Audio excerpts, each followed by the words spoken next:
What if I told you that hiring remotely could be the worst thing you've ever done and actually destroy your company?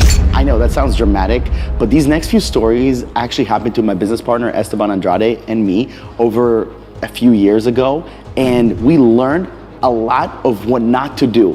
And although we teach you guys all the time about what to do when it comes to hiring remotely, onboarding, and scaling a remote team, this video is gonna showcase some of the craziest stories that we've ever encountered.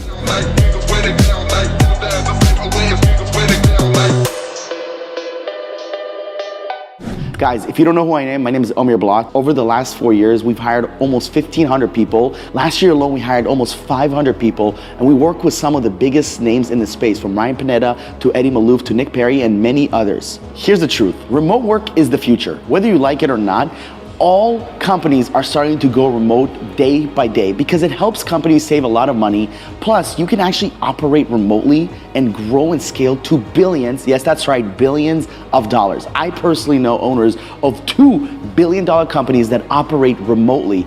And the reason being is because they were able to do this the right way, from building the right culture, to having the right systems, to hiring A players, and many other factors that help them grow to billion-dollar enterprise companies. So with that being said, let's dive into my first nightmare story. So about 4 years ago, I had a gentleman on my team who I'm not gonna say his name, but he was someone that I actually started my very first company. It was called Use Fava at the time. We ended up changing it to Using Fava. And this person was someone that I previously worked with in another company. And I'm not gonna go through the entire details, but here's what happened. This gentleman ended up threatening a $4 million lawsuit on me. And this gentleman was an overseas employee that I was paying anywhere from $5 to about $6 an hour. But what's crazy is there was about a 6-month period that he did not show up to work. He was doing nothing for the company, but the entire time I had his back. I paid him $800 per month just to support him, support his family, and really try to be there for him. Unfortunately, he was not mentally right, and I didn't want to just abandon him, especially at the time I was also working in another company, and I was making enough money to feed him and also slowly start focusing more on the business that I started with him. Here are a few things that I learned from this experience of working with this gentleman. Number one is when someone is not mentally right and they're showing you this, it's probably not the best to hire them for a startup, and it's definitely not the right time to give them a lot of work and pressure them, because I was thinking, oh, this is gonna be a distraction for him of all the mental stuff that he was going through. Absolutely not. If they're not in the right mental capacity, it's probably not good to have them on a startup and have them be a part of something absolutely massive. Number two, be very careful with the words you're using, because at the time, even though I made it seem like this is gonna be a partnership, we had nothing on paper, and even if it was a partnership in his head, I always thought that yes, they could have equity, but I never thought to myself that they would think this would be a 50-50 partnership. And these are just words that maybe I use as a partner. Because I did not make it very clear, he took it as this is a 50-50 partnership. And even though he disappeared for 6 months and I took care of him, he expected a lot more. And then number three, when someone takes a leave of absence, you need to set clear expectations and guidelines of when it's gonna end. Because at the end of the day, if you're supporting them and you're helping them out, they need to come back to you at some point. Otherwise, it's probably gonna end at some point. So this happened to me, guys, and I learned a lot. I really hope and pray that this person is doing much better in their life today. And I wish they did not threaten a lawsuit with me. They even tagged, this is a true story, Alex Hormozy on his story, along with a few other of my friends, a couple of my mentors, and tried to get their attention that I am like the worst person in this company, screwed them over. It was the craziest month of my entire life, and this is right after I launched the business, about 4 or 5 months after I went all in on the business, and I quit my multi-6-figure sales job. So this was a huge lesson. That's my first story. More to come on the next one. Story number two. A couple years ago, I got on an interview with the absolute wrong person. Let me explain.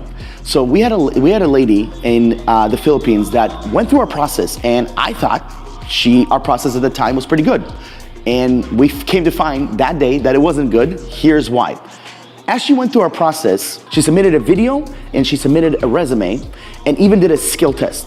But what we didn't do is we didn't have an initial interview with her. She just straight interviewed with me. And when she showed up in the interview, guys, this is a true story, she did not speak English. That's right, she did not speak English, and in an American company, I don't even know how she got there. And what ended up being is that she had a twin that did the entire process for her. And because we didn't have an initial interview person for her, and I was the one interviewing with her, we were all confused and it was a complete nightmare. So here's a few lessons from this. Number one, if you're the CEO, if you're a manager, leader in the company, make sure that you're only interviewing people of quality. They're going through an entire process, which means they're submitting a video, a resume, multiple skill tests or personality tests, and having an initial interview screening with someone from the team before they interview with you. Even if you don't have someone to do the interview, you can pay for a platform called myinterview.com, which can submit up to 10 questions. They submit those questions in video form, so it's almost like they're interviewing with someone, and then you get to check it out and see if this person is good enough or not good enough to go through the process. If your processes are good, they're not gonna be taken advantage of. Because our process many years ago was not very good because we were still figuring out how to do certain things, we were wasting a lot of time with the wrong people, especially on interviews. Story number 3 is having 2 team members who are absolutely not on the same page for a long period of time, mostly because of cultural difference. So this actually happened when one of our Bolivian team members was going at it with our Vietnamese team member. Believe it or not, they were going back and forth for many months, and one of the things that I didn't do, so this is one of my first lessons, is I didn't step in time. I didn't put them together, and I completely ignored the red flags that were going on. Number 2, I thought letting them resolve it in a Slack group chat would make a lot more sense, and absolutely did not. And because I was scared of pressuring or getting on a call and making this awkward situation, I kept pushing this off for months. And thankfully, my business partner found out about this. He was like, hey man, let's just get all of us on a call, you, these 2 gentlemen, and our operations specialist, and let's make sure that this never happens again. And we set clear KPIs. We put them actually both on a performance improvement plan to make sure that this never happens again. And then we were able to resolve it. So even though we hire people from all over the world, I mean, this person was in Bolivia and the other one was in Vietnam, which is completely 2 different universes, guess what? They can still work together and they can still figure out how to be a part of the mission, vision, and align with our core values. If one of them does not align with what we're trying to do, they're out. Culture comes first. I actually just learned this from one of my 8-figure mentors. He says, I will fire someone that overperforms more than anybody else, but if they're a culture vulture and they're a poison to the team, they're out. They don't even get a second chance, which blew my mind because I like to give people chances, and sometimes I'm like, ooh, maybe they can get trained on culture. That is not true. If they're not a culture fit from day one, or if they slowly become a culture vulture, they're out, no matter their performance and no matter if they're gonna change. So if you have 2 team members that are maybe different genders, maybe different ages, maybe different cultures, and they're not getting along, it's your job to get in between them immediately, get them both on a call, set clear parameters, and let them know that if this does not change, they're both fired. Well, before you continue, let me share my story that happened with me a long time ago. So have you ever had people that show up to your meetings remotely, shirtless? Remember that person? Remember that guy? Shirtless, totally shirtless. Please blur that out. There was this employee that every morning in our sales meetings would show up shirtless, until someone kind of called him out straight directly, and I told him on Slack, hey man, you gotta stop doing that. I mean, like, I don't understand why you're doing that, but so this person ended up being someone that was deported from the United States and now is living back into their country, Colombia. And this person just developed some habits by living in the United States called, what is that habit called? Let's say it at the same time. Entitlement. Thing is that whenever you hire someone that lives in Latin America, but they were basically born in the United States, they come with this American habits. So it's a double-edged sword, right? They could be great workers. They could be very passionate about what they do. They could, be very loyal and stuff, but they can also be entitled. They can also just do, I'm only gonna work 40 hours. And they're also gonna have these American habits that don't allow them to really work harder and better, right? I'm not saying that all Americans do that, but Gen Zs and so on, they're very well known for this. So this is what happened. So if you hire someone that has been deported and lived in the United States for a long time, there's a risk that they have these habits. Have a good interview process and you'll figure out more about this individual. Ask them core value-based questions to see if they actually are a good fit core value-wise. Well, hold on. Before you continue, I want to share something because one of my stories actually, over there, sorry, please. One of my stories is something that happens a lot with businesses. And it's called double dipping.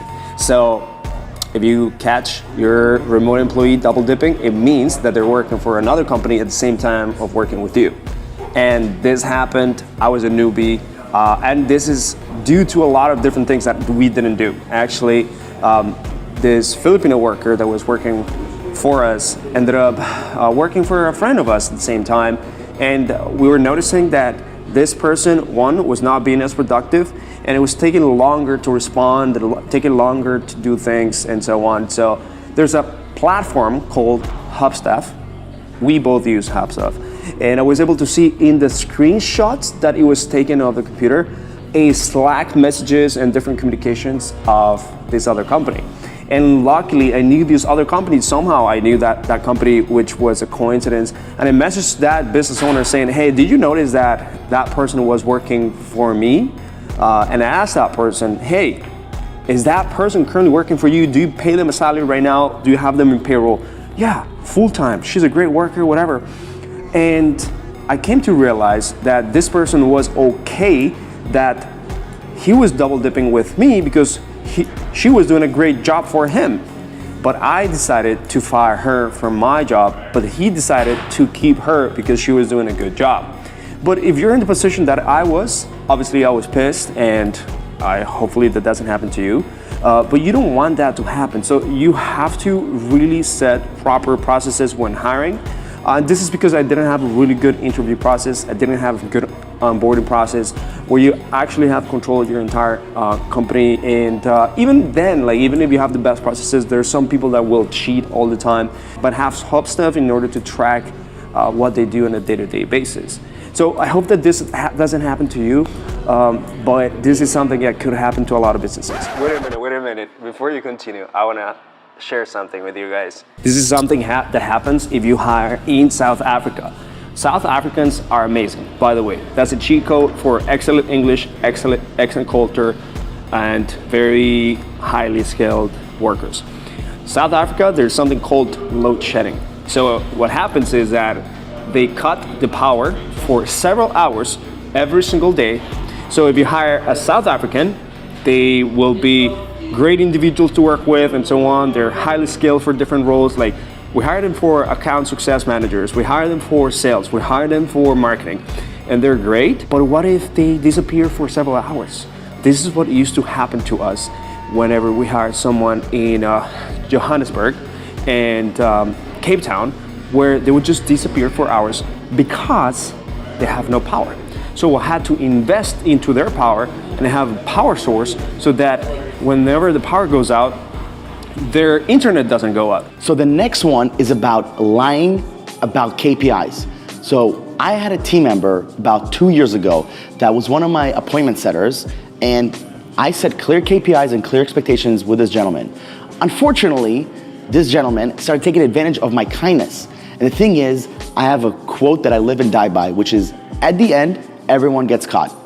At the end, everyone gets caught, but it's your job as the business owner, manager, leader of the company to catch it early on, which is why we enforce Hubstaff whenever someone is on a PIP. And many of our clients enforce Hubstaff from the very beginning. I agree with both, but you definitely need to know what's going on. So here's what was happening. This gentleman, for the first month, wasn't hitting their quotas, and he learned that, hey, you gotta start hitting your quotas the second month. Second month came around, and he was not hitting his quotas. So the third month, I put him on a performance improvement plan.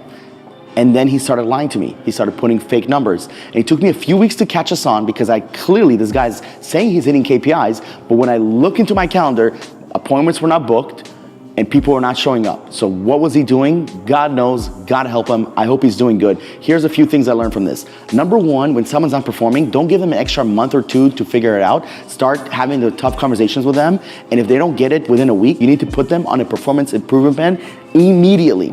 Number two, start using Hubstaff. And if you can, start using it from the start. You're not gonna use it from the start. At least use it during the performance improvement plan. By the way, if you want an example of a performance improvement plan, comment PIP in this video and I'll personally send you that document that we use whenever someone is not performing the way they're supposed to. The last thing I learned from this is to make sure to hire honest people. And you're probably like, well, duh, I want to hire honest people all the time. Let me tell you guys something. Liars will lie in the very beginning. It doesn't take time for them to lie. They're just going to lie, and it's up to you to find out how to find out about this. This is how I find out about this, is giving them work without monitoring them and then reviewing that work with them right there and then, right? I'm not sitting there and watching every single thing that you do. I don't want to micromanage people, but if I give you certain work and it's not done, you better have a reason why it's not done, because if you don't, then you get in trouble. So don't give people too much time. Get them on a PIP as soon as you can, because if they're not performing, they're not gonna just start performing without any sign of warning. And catch people who are lying to you, because if they're lying, that's misusing your trust, that's going behind your back, that's stabbing you. And guess what? They're gonna do that with other team members and create absolute poison in your company. And there you have it. Those are the stories that we encountered over the last several years, whether it was internally with us, clients, and even friends in the industry. Thank you so much for watching this video. Like, comment, subscribe, and if you had a terrible story or a horror story, let me know in the comments below. I want to see some crazy stories from you guys. Thanks, and I'll see you in the next video.